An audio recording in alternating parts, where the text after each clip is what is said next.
As we look back at what happened here a year ago, we also want to look forward, specifically at legislation that could help prevent something like this from happening in the future.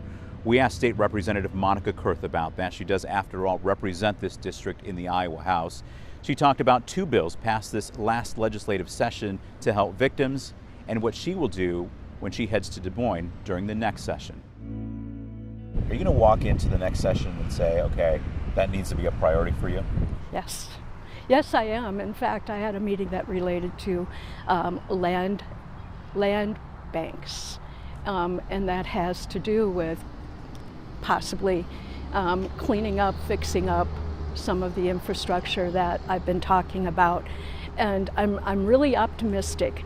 I will be definitely advocating for that one to be brought in and worked on early next year.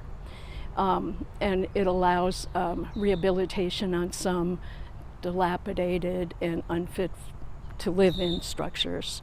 So certainly some of our buildings here would relate to that also. I was on subcommittees for two bills that I thought would be really helpful. The first one raised the amount of individual disaster help from $5,000 to $7,000 for people who made less than 200% of poverty.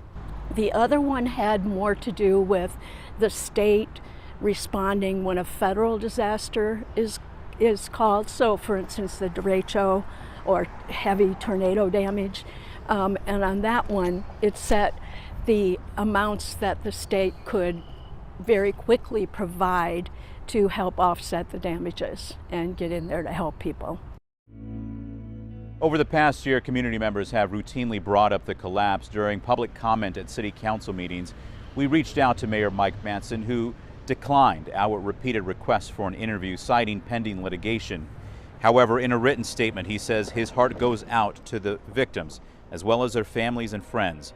Manson praises first responders, state agencies, and charities for their response.